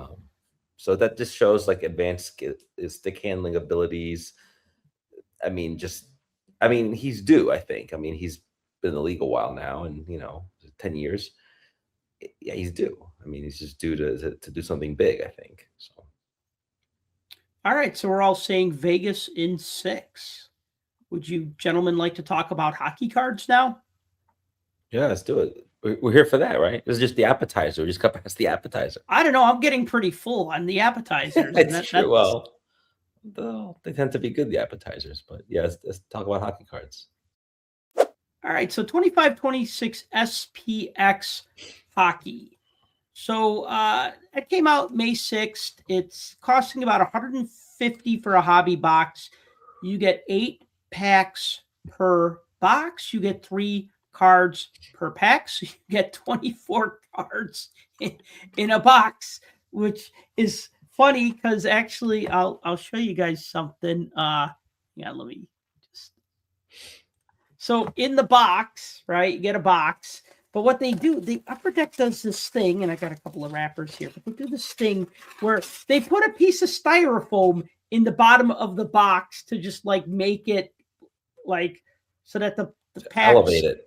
Yeah, to elevate it. Because you look at this and you go, okay, all right, that's a box, right? It feels like a box, But then it's got like a high chair. I mean, you look at that, that's like a third of the box. So it's like, here, Pax, we're gonna put you on this little pedestal so that this box feels full. Like, I mean, this is advertised. You get the 8 packs, you get the 3 cards per pack. So that's not the issue. But I always find it a little disappointing when it's like one where you go, oh, this box does a lot of cards. And then you get in there and then it's like the styrofoam, right? Which what's funny? What's funny? yeah. When you mentioned this product, I thought, wow, 150, that's like really affordable. And then I saw the configuration. I'm like, oh no, it's not. It's just a lot of money for what you're getting. Right. But that top dollar amount, because everything is 250, 300 now, 350. So it seemed like, oh, 150, that's like a price from 5 years ago. But then, like you mentioned, this 3 cards per pack and 8 packs. That's 24 cards. I know you're big on the math here, but that's a lot of money. But oh, yeah, it is. I mean, yeah, per pack, per card, I mean. So the set breakdown, it's a 165 card set. You get 100 veterans, 1 through 100, 50 rookie cards numbered 101 through 150, and then 15 rookie holograms numbered 151 to 165. Of course, there are inserts and there are parallels. So we'll talk about these. We'll look at some of these, look at the design. So here are some of just basically the typical cards in the set, your base cards. So, of course, these always scan weird because of the shiny background, but these look pretty close to what they look like in person. I think the names would probably be a little bit easier to read if you were holding it in your hand because you could kind of angle it in the light just so.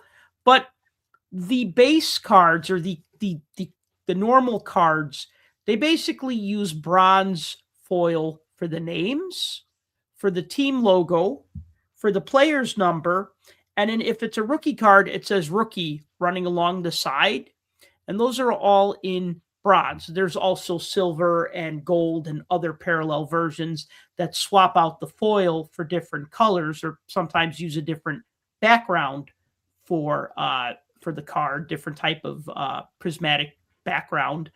The hologram rookies have that SPx logo look very 90s. I mean, this whole set looks very 90s. And even Upper Deck on the sell sheet says, SPx brings back its iconic 90s hologram feel, now elevated with modern low-numbered hits for today's collector. Okay, so a little bit of old, a little bit of new.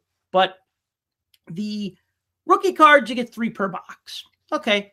The rookie holograms, you get 1 in every 80 packs. So that's 1 in every 10 boxes. I can still do simple division in my head, thank God. But you look at that Matthew Schaefer and you go, wow, that's a cool card. I would love to collect the whole set like that. Maybe. But no. I mean, because it's only for the last 15 cards.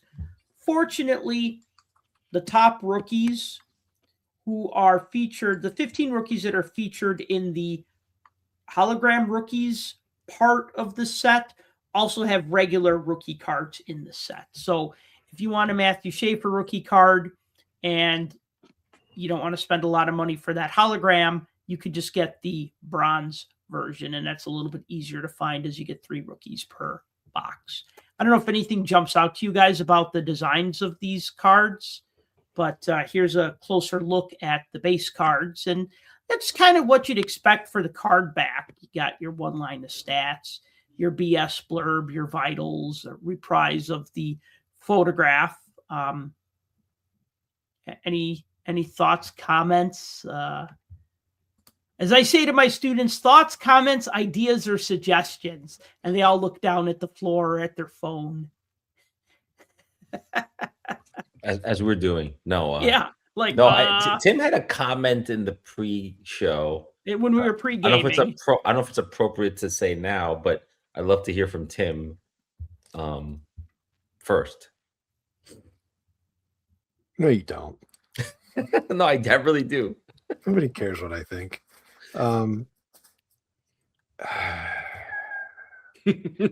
Here's everybody by now that listens to the show or knows me already knows I've long been jaded on opening new product. And that's because of what you said earlier, the price point. And yes, $150 for a box. I mean, this could be $120 for a box. I don't care. There's no guaranteed autograph here. So I'm already soured on the fact that it's past the point where I want something to cost what it costs for just a bunch of numbered cards, serial numbered cards, because there's too many products out there you can already get that. Now, make this interesting and make me want to pay that. Okay, so what am I going to do? I'm going to put out 75 insert sets along with the base cards, and I'm going to make them uber shiny because we don't have any other products out there that are shiny and are covered in foil and fake holograms, right? No, that's every product. So how does this stand out past anything else that's already out there? Like, what have you done? What have you brought back? What have you created that's going to make a buzz other than the fact that, oh, we got Matthew Schaefer rookies. Cool. I don't know. This is shiny barf is what this is. You just thrown up shiny all over a card. And I hate to sound this way, but it's Sal, you bring this up all the time. It's chrome burnout, right? Metal fatigue. Yeah, it's metal fatigue, chrome burnout, whatever you want to call it. We're at that point. We really are. And I'm not saying we need more just white, plain white, decade-long SP designs that we had for so many years. I'm not asking for that. But there's got to be something that's going to set this apart to where I can be like, oh, this is SPX. Yeah, this definitely is SPX.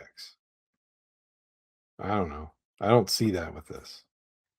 Yeah, I mean, if you just changed out the background a little bit, you could tell me this was an ice card, and I'd be like, okay, it's ice. You know what I mean? I know that ice used to be kind of against a white background, and then they started. Or am I thinking of SP Authentic? Well, there's so many years of ice acetate that you could see through because ice, it looks like ice. Okay, that makes sense. Right. No, I'm thinking of SP Authentic. Not yeah, that's what I meant by all the white borders with some weird squiggly design in the background. Right. They were all the same. And it's hard to tell the difference. Just like every year they would make artifacts. You knew what you were going to get. It was going to be some kind of Corinthian or Gothic or some kind of look in the background. But it got to the point where one year was the same as the next, as the next, as the next. It was hard to tell which design was which going forward. Mm-hmm. Now it's everything is shiny and foil and gold and holographic. Are these even real holograms or is this like fake? Well, this card just has like kind of just like a prismatic background. The other cards, they kind of have like we'll look at one a little bit later. It does have like some holograms for the SP logo. But no, like we don't have like if you're thinking of like that, like I think of like the classic hologram, like not classic sports, but like think of like 91, 92 Upper Deck award winners holograms or those 91, 92 McDonald holograms. Yeah, I know we're not at that point, but those were holograms. Those were beautiful. Or even if you think of like some of the Marvel cards from the early 90s that had holograms, I mean, those like jumped off the card and looked great. Yeah. I understand that the company that did that for Upper Deck isn't around anymore, but somebody's got to have that technology because now you just have like, what did they call it? They call it, not rookie, hang on. Let's see here. How they call it hologram technology, but okay, that's fine. But no, they're not saying hologram. They're saying hologram technology. Right. So it's kind of like holographic, or hologram like it almost feels. You've taken the word hologram from being a noun to being an adjective, which makes it different. Yeah. No, that's right. That's like when you add the word food to the end of food, like cheese food. Cheese. And you're food, like, right. like that's always my favorite one. Yeah, that's like, okay, yeah, right. Or when it's like, when it says like whatever, and then it says flavored drink, and it's like, okay, you have to tell me that this liquid in a bottle is a drink, so now I don't trust it. You know what I mean? It's basically imitation hologram. Yeah. Like, So That's imitation what I crap. get out of that definition. Yeah, I like that. So the rookie cards, and you'll notice that there's like the player, like another player photo on the in the background, which is kind of cool, but it's kind of also hard to see because of the foil technology, the foil that's used on the card. So the rookie cards are, similar in look and design, and you do get 3 of them per box, so it won't, it's not going to be one of these like black diamond, quadruple diamond, 1 per box kind of thing. But of course, I'd be fine with that same design, but get rid of the oil slick. right. So you Well, can that's actually just the see way the photo on the X. yeah. Yeah, but the thing is that it when you hold it in the light, it's always going to hit, like some part of it is going to get hit unless you kind of like, I don't know, if you almost look at it like hold it at such an angle, then you can kind of see it. So yeah, that has to do with the card stock. I mean, look, I think that we can go to the next slide. I just want to make a comment about the overall design. I mean, people like shiny cards.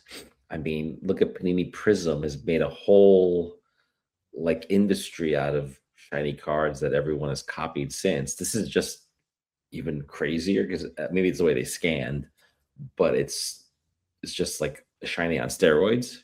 Yeah, some of these And I scanned, some of these I photographed. I tried to just right, get the best look for the card, best I could, right now, yeah. I like I the mean, idea of the 34.5 pounds. I Mhm. think that was clever. I like that. Is that a die cut? Or is that It is a or die cut. It's a okay? die cut, and it's on PETG, Hmm, and it also has a little bit of like the holographic foil, not foil, but kind of like that holographic sheen. Think about like, so it's printed on clear uh, right.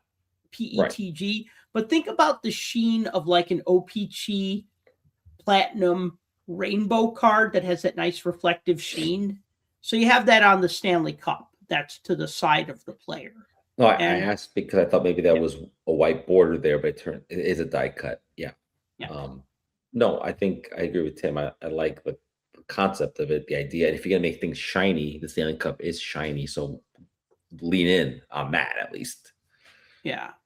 I mean, all the cards that you see here on this screen, insert cards 34.5 pounds, which is about the Stanley Cup winners.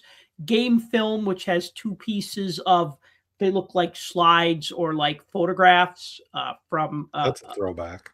Yeah, they've been doing those for a couple of years now. HoloView FX and HoloView FX rookies are also printed on plastic, and the HoloView FX, let me grab them. I have them in front of me. They also have that little bit of that holographic sheen in the larger player photo, which doesn't really replicate well if you scan it or photograph it.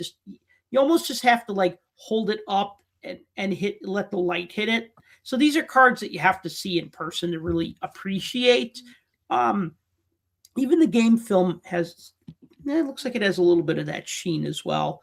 But they really kind of push that, like, this is a photo frame. And me having, being old enough to have studied traditional photography, and I think I did 3 semesters of black and white photography, and then I did 2 semesters of film school I did 3 semesters, but 2 of the classes I took, few of the classes I took, we actually edited the film. So I see sprocket holes and I get nostalgic. And those are what those little things are. Those little holes are called sprocket holes, if you are wondering. Yeah, so these use PETG plastic and some holographic-ness, rainbow sheen to them, and there's parallels of these cards. I'm out of the SPX game for a while, but is this the first time that they made the HoloViews die cut? I don't remember them being die cut. I don't know. I want to say I opened a box last year, but I can't. or let's see, this is 25-26. And let's see, I opened 23-24. Oh, 24-25. Let's take a look here. Just looking at my old box breaks. Like I remember the 95 ones. They weren't die cut unless you pulled the SP, and then they had the SP like, carved out. Yeah, no, they were not die cut. Holleview from 24-25 was not die cut. Yeah, I don't remember them being that way. So that seems to be new. Yeah, but they did game film last year, and they were similar to these. It's kind of odd, but all right. Yeah.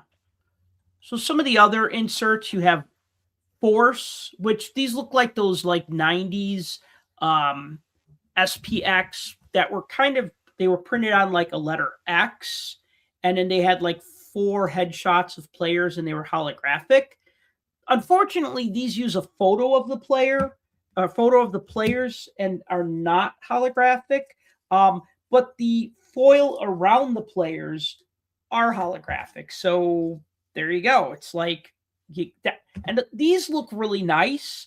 Unfortunately, you only get one in every 267 packs. I guess I defied the odds with my box because I did get one of those here it is. I'm like shuffling through my cards.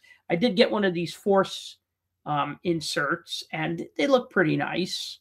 But they're not. I mean, the SPX logo around the players is holographic, but the players themselves are not holographic. And then they made all these different finite inserts, which finite are numbered to 999. In my box, I pulled a finite bronze, which is numbered out of 599, and a finite silver, which is numbered out of 399. And then they also have finite amber and just like a ton of finite parallels. And I just didn't want to list them all out because, we don't have to make this a 9-hour podcast. But and then there's other ones like all-time Holleview, which are found 1 in 40 packs. Hollowed Hardware, which are 1 out of 267 packs. Rookie Force and Salute, which are each 1 out of 800 packs.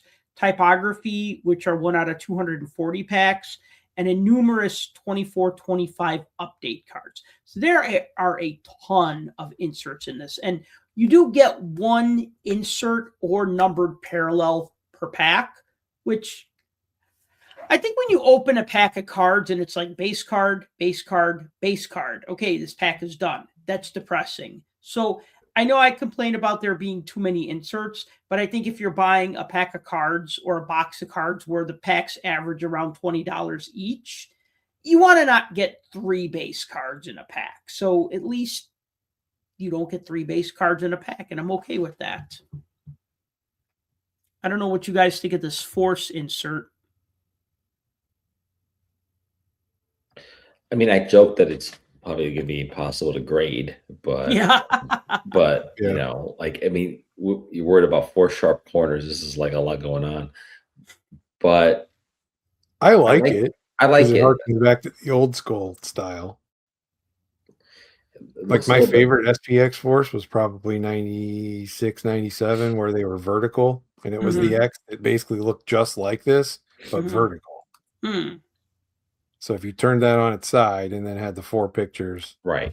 They instead of being actual pictures, they were the holograms. Yeah. I like it because it makes it's unique to this product because it harkens to its name, its tradition. The other cards look like they could be inserts from Series 1. I don't know. They just look like the back of the other card from the base card. The back of it looked exactly like Series 1, only it was diagonal and a stripe and not a straight one. So that's why I want stuff like this. Like if you're gonna produce this kind of stuff, these kind of products, then you got to do stuff like this because otherwise there's no differentiator between this and any insert that is in Series 1, Series 2, flagship. Allure. I mean, they're all the same. They're all such a mash in my brain as like the same product. Right. And this is why I was so excited about EX2000 because those were really different. Yeah.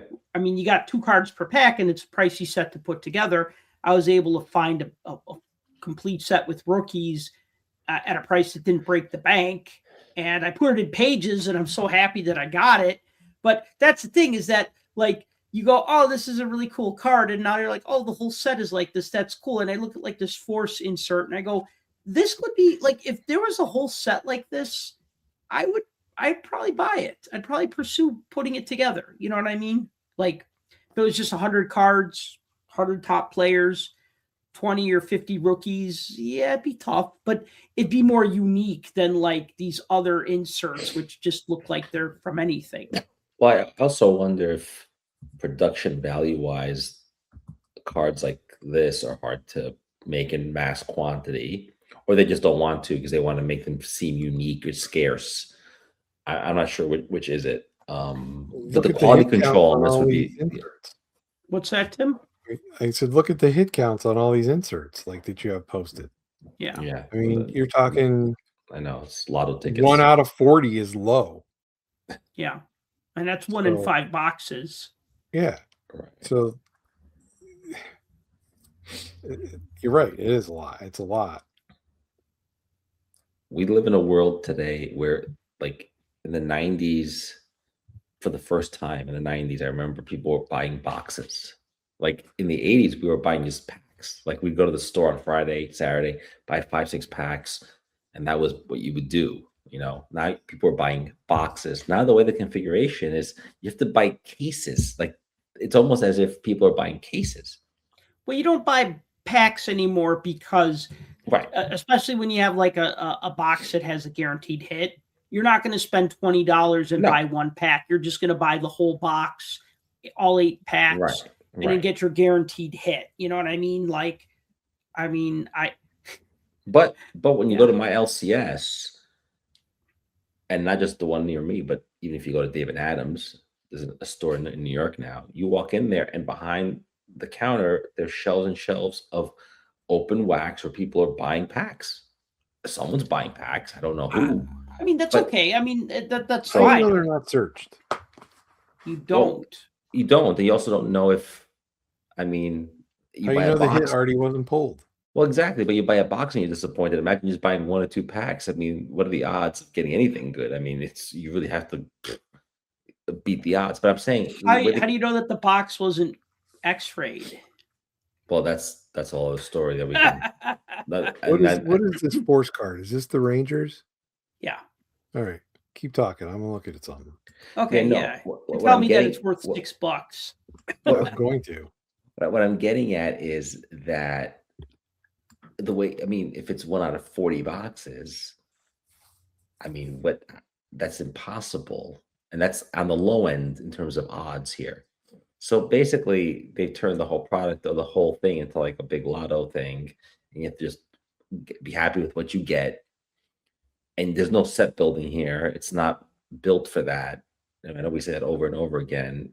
I think we still think like that. Like, oh, wouldn't it be great to build it? Now, I think what you were saying, Sal, is why isn't this force card not the base? Like, why doesn't the base look like this? Like, just make 165 cards, make them look like this. Or And you think back to that Schaefer card that was a hologram, Right. like right. that. Yeah, make that and make it chaseable, and that it's a base. And then I guess they would argue, well, what are we going to do for inserts? Well, I don't know. Do something crazy for inserts. Like, you're lucky if you get 1 of them anyway. So it doesn't matter. Right. And Yeah. Tim will tell us soon enough that it's worth $8 or $10 or $50 maybe, and maybe I that's wish I it. could tell you one of those things, but I haven't found one that's sold. There's one Oh. for sale for $30, but Okay. Well, So there's no way to gauge it. think about that. A 1 out of 267 hit at max. Somebody wants $30 for it. And not Right. 300, right? Not 300, right? is it this Rangers one or just a different one? No, it's that one. Hmm.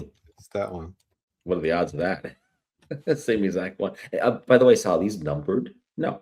No, but there The are The X there Force ones aren't. Yeah. yeah, there's numbered versions of them. Oh, yeah. okay. There's like hang on, it's called there's Force autographs, rookie force autographs. Yeah. So moving on, the parallels. So you get silver parallels. You get base 1 in every 4 packs of a silver parallel rookie, or a silver parallel base card 1 in 4 packs. Silver parallel rookie 1 in 11 packs. So I got a Demidov silver rookie, and I was like, oh, okay, that's cool. Nice. I approve. And then gold, you get 1 in every 12 packs. Actually, that might actually be 1 in. Let me double check that. It might be 1 in every. Let's see, gold. Yep, 1 in every 12 packs. So, yeah, don't quite get 1 per box, but close to it. I got Matthew Knees. Resonance are serial numbered out of 150. I got Connor Bedard. Now that uses a different type of foil in the background. It's more of like that prismatic foil than that hollow foil. I don't know. I mean, you call one the other one, but this one has more of like a circular textured background, whereas the other one, as Tim says, has that oil slick background, which I think is a great name for it. Yes. Then Grand Finale, which is numbered out of 50. Of course, there's gold spectrums, there's silver spectrums, there's Radiance, which are numbered out of 100. Hologram rookies, blue, red, and gold. Those are those holograms that you only get 1 in every however many packs I said. And I think it was like every 800 packs. And then, so those are tough pulls. And then plus black, blue, gold, and red autograph versions of like the base cards. So yeah, there's a lot of parallels, but what would you expect? Because as I say, deck gonna deck, with their 47 different colors. Well, they know people chase rainbow for a certain player. I mean, that's the thing people do. And I'm not hating on it necessarily. I'm just saying, right. Like, I mean, that's like the new set builder. But when you have silver and silver spectrum, it's just like, well, right. It's like 1A, 1B. Yeah, pretty much. I mean, it's like 1A, 1B, and it's just like, okay, right. I could appreciate trying to get, the magenta and the emerald and the gold and the silver and the bronze and especially if you could tell the gold and the bronze apart. Which the I silver never spectrum Schaefer sold for almost $300. Wow. If anybody cares. Oh, silver spectrum. So that's the one to find, but yeah, but is it because his Young Guns card is selling for $200?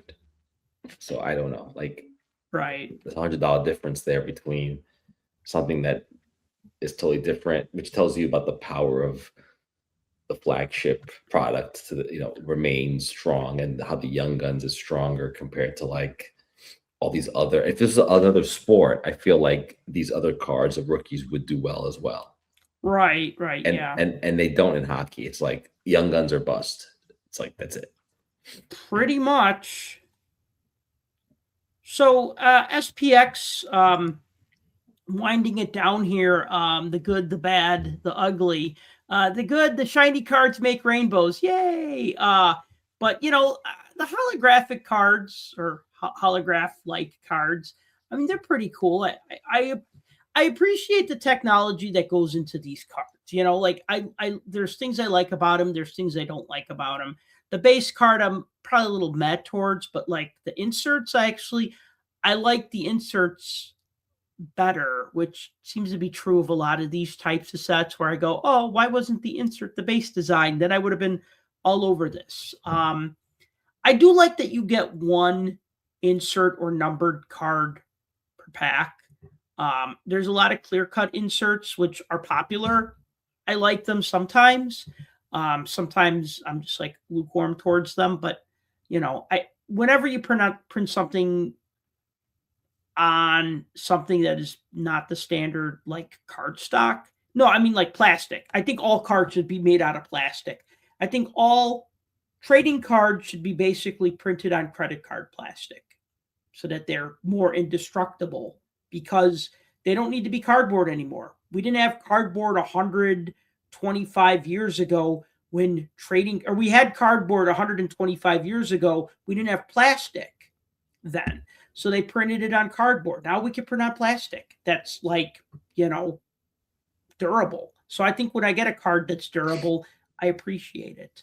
I appreciate that there's 3 rookie cards per box, and I appreciate that you get 3 silver and 1 gold parallel. Well, I guess total of 4 per box. So you might not get a gold parallel per se. According to the sell sheet, it said that you get 3 silver and 1 gold parallel. So maybe there's some conflicting info there, but you definitely get 1 insert or numbered card per box. But the bad, no guaranteed autograph in a box. The ugly, those 15 rookie holograms are 1 in 80 packs. So you buy, I guess that's a case hit. I assume a case is 10 boxes. So I assume that would be a case hit. And then the price, we're looking at 150 a boxes, 1875 a pack, or 625 a card. So I mean, I don't know if this game film is a $6 card. I don't know if this Holoview is a $6 card. I don't know if this silver Wyatt Johnson is a $6 card. And I know it doesn't work that way. That's not how it works. But when you look at certain cards and you go, yeah, these are good cards, like I think of like sets like UD Black or again EX 2000, and you look at it and you go, yeah, these cost more, but damn, these are nice cards. They're all serial numbered, or they all have some PETG or multi-layering aspect. But you look at these SPX base cards and you're just like, yeah, they're okay.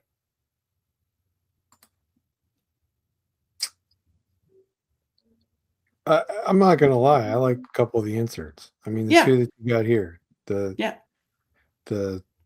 Stanley Force Cup and the 34.5. Yeah, the 34.5 ones are nice. I like the Force ones. $150 for no guaranteed autograph. I'm not in that. I mean, you've taken a product that has generally had autographs, or at least 1 in a box. Right.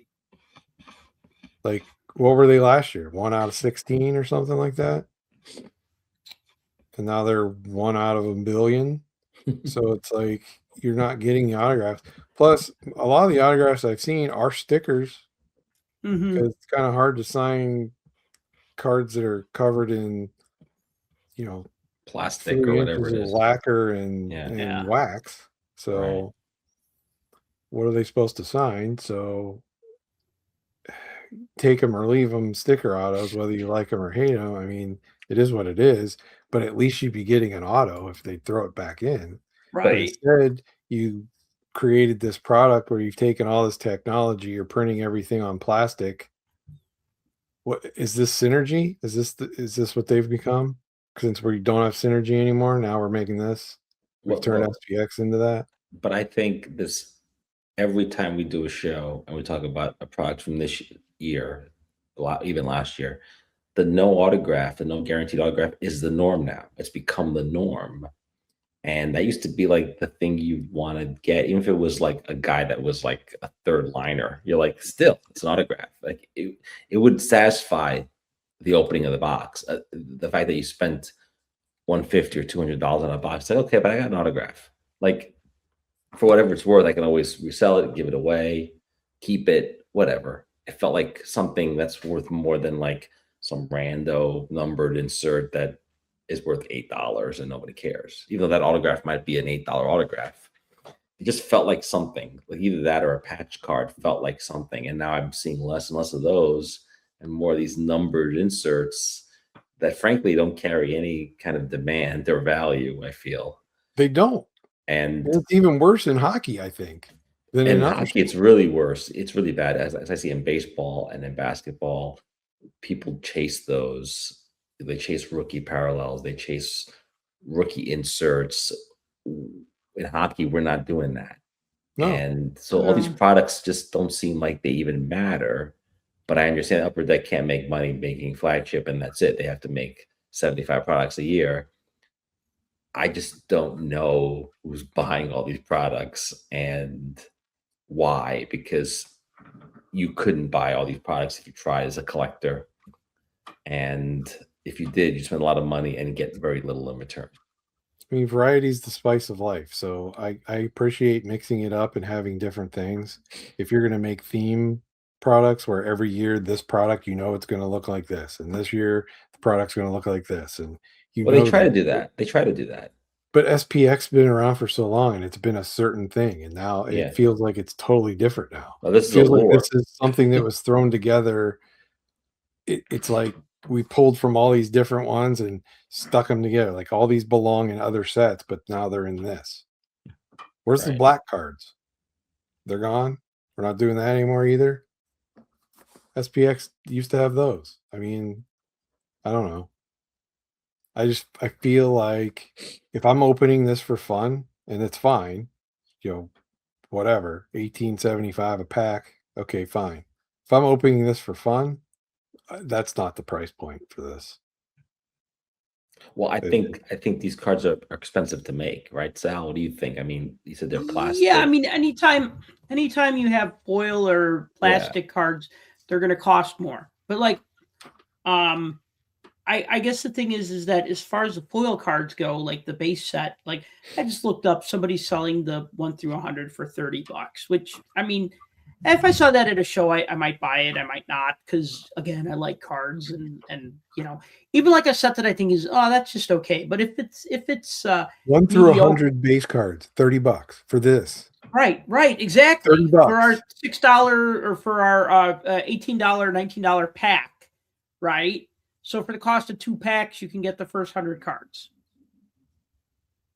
I made a comment earlier about the Matthew Schaefer Young Guns card is going for $200 on eBay. Yep. I know, I'm looking at it. I haven't bought it. I'll buy that before I buy a box of this. I'll tell you that. I mean, because I want that card for my collection. He's Rookie of the Year, blah, blah, blah. It's going to carry some value if he has a great career.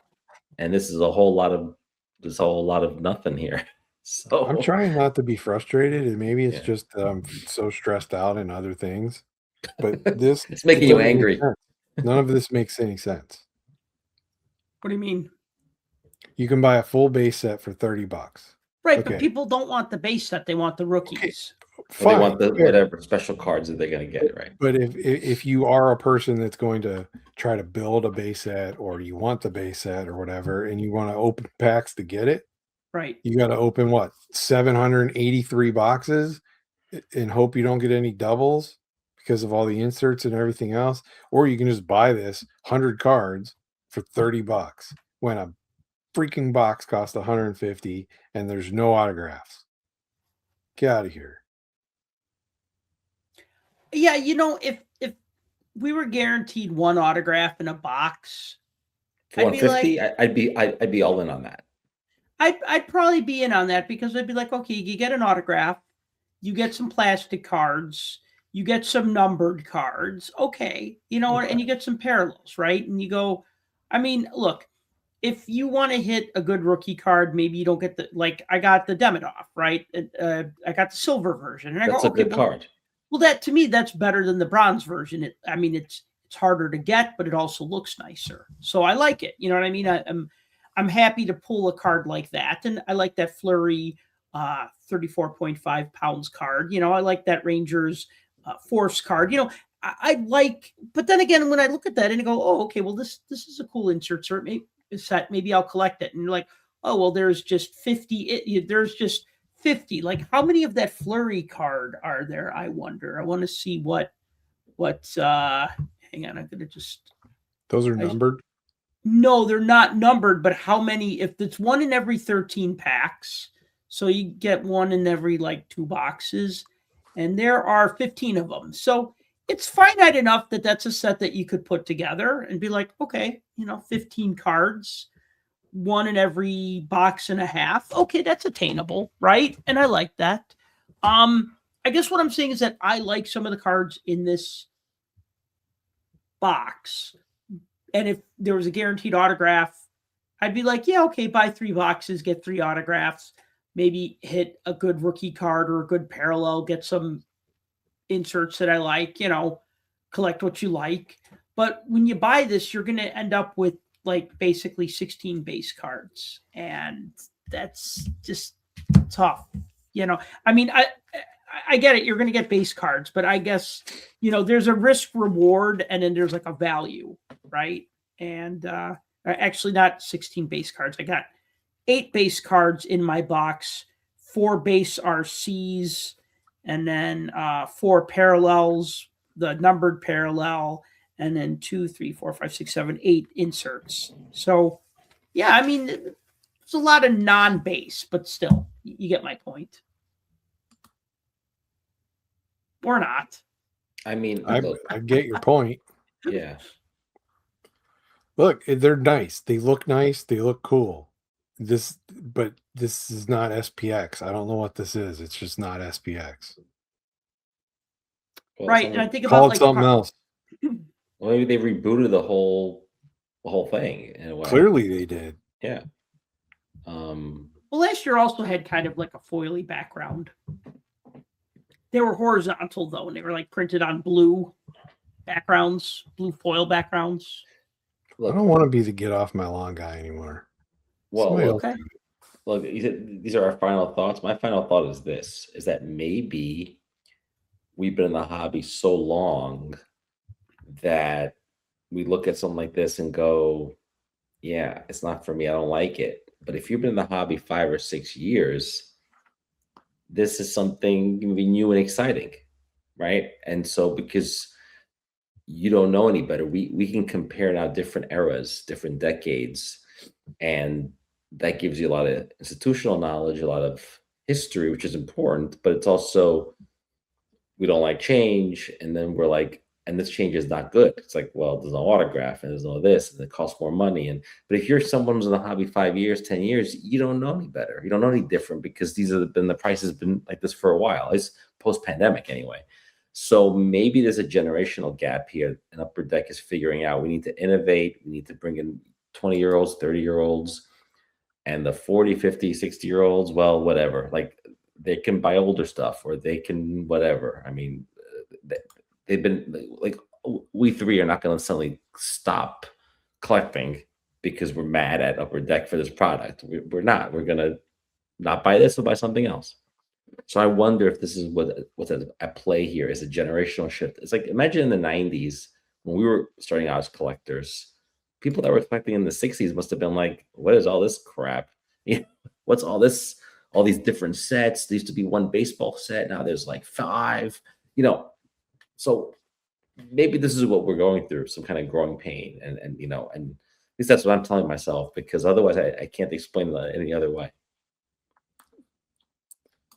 You hit that one on the head right there with that last statement. I'm a little befuddled. That's all. I'm confused. That's a good word too. Flummoxed. Flummoxed. Perplexed. That's a good one too. Yeah. That's the name of this podcast episode, is all these adjectives for confusion, essentially. That's what they should call it. They should call it 2025-26 confusion, because that's what this is causing us 3. They haven't used that name yet. Call it that. It's not SPX. You're taking a brand and almost rebranding it without doing so. You're changing configurations. You're changing the designs of everything. You're changing everything. I don't know. Right. I don't like it. $100 a box, we might have a conversation. 150, I'm out. I agree. 100, I'm in. 150 with an auto, then I'm in. But they're not doing either of those. So yeah, you got to really like those insert cards or hope that you get a good rookie card or a case hit or something. It's a lot of hoping, right? Yeah. Prey on the newbies. Maybe that's what it is. Well, I think this has been a good show, guys. We covered a lot of ground, and I think this is a good spot to end, if you agree. I agree. we used all the adjectives for confusion already, so we're basically out of adjectives. All right. I think we should have ended it 34.5 minutes ago. Probably. I see what you did there. So, thank you for listening to the Puck Junk Hockey Podcast. As always, if you've enjoyed this show, please be sure to like and subscribe. If you like to read, check out the newsletter at puckjunk.com/newsletter. And if you'd like to support this podcast, you could do so by purchasing a t-shirt at shop.puckjunk.com. And until next time, collect what you like.